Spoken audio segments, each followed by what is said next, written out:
জয় শ্রীরাম।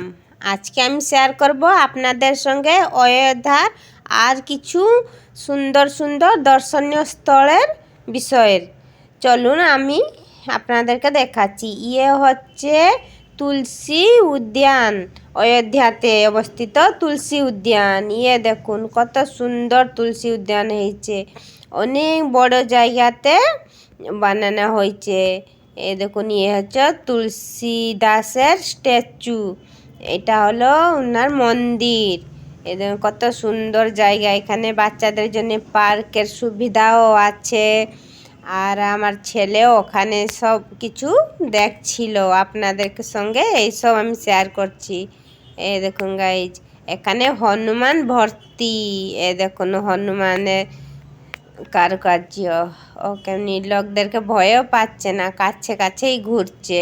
আমাদের যেমনি এদিকে কুকুর কাছে কাছে ঘুরে থাকে, সেখানে হনুমান সেমনি পাশে পাশেই থাকে, কোনো ভয়ও পায় না।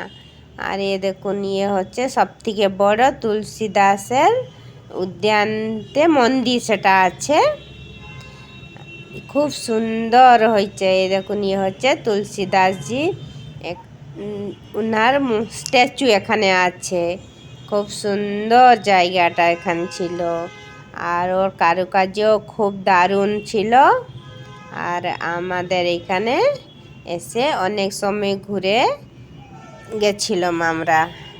অযোধ্যাতে অত সুন্দর সুন্দর দর্শনীয় স্থল আছে, একদিন আসে আমরা ঘুরে শেষ করতে পারবো না। অনেকটা দূর দূর যেতে হবে ভালো ভালো স্থল সব দেখার জন্য, দর্শনীয় স্থল দেখার জন্য। একই দিনে কিন্তু কমপ্লিট করা যাবে না, এগুলো ঘুরতেও টাইম লাগে। ওই জন্যে 4-5 দিন ট্রিপে গিয়ে ভালো সে ঘুরে টুরে আসলেই মনটা শান্তি লাগবে। আমরা গেছিলাম 5 দিন ট্রিপে, ওইতে আমরা সব কিছু ক্যাপচার করেছিলাম।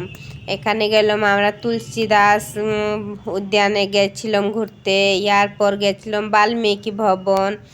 ওখানে অনেক খুব মানে রাজকীয় ঘর সব পড়ে রয়েছে, তারপরে ক্ষত বিক্ষত অবস্থায়। এরকম কি সুন্দর সব বড় বড় মেহেল ছিল, যেমনি 600-700 বর্ষ তলর সব মেহেল সব এ পর্যন্ত বি আছে, কিন্তু ক্ষত বিক্ষত হয়ে গেছে। এগুলোকে যদি সরকার ওদেরকে হাতে নিয়ে যদি মেরামত করে তাহলে আরও সুন্দর লাগবে।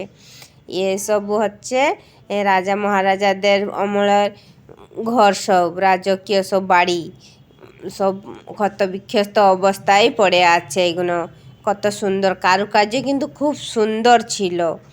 কিন্তু কি হবে, এসব ক্ষত বিক্ষত অবস্থায় এসে গেছে।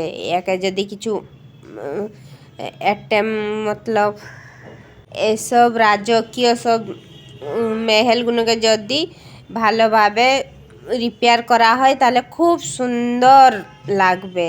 এরপর আমরা চলে এলাম ডিনার করতে। ডিনারে আজকে ছিল ভাত, ডাল আর একটা তরকারি, সালাড, আচার, আর ছিল তন্দুরি রুটি। খুব টেস্টি ওখানকার খাওয়া দাওয়া, ওরা সাদা উপরে, খুব টেস্টি কিন্তু হতো খাবারগুলো। আমরা তো অনেক খুশি আনন্দ নিয়ে খেয়েছিলাম। তারপরে দেখে আবার চলে এলাম কিছু রাজকীয় মেহেল দেখতে। এখানে পুরো ভরে পড়ে আছে রাজকীয় মেহেল সব, কিন্তু ক্ষত বিক্ষত অবস্থায় আছে। ওগুলোকে যদি মেরামতি করা হয় তাহলে আরও সুন্দর হয়ে যাবে। এই দেখুন গাইজ, কত সুন্দর কারুকার্যের ভরা মেহেলগুলো হয়েছে। আমার ভিডিও যদি আপনাদেরকে ভালো লেগে থাকে তাহলে প্লিজ লাইক, শেয়ার আর কমেন্ট করে দিবেন। Thank you so much.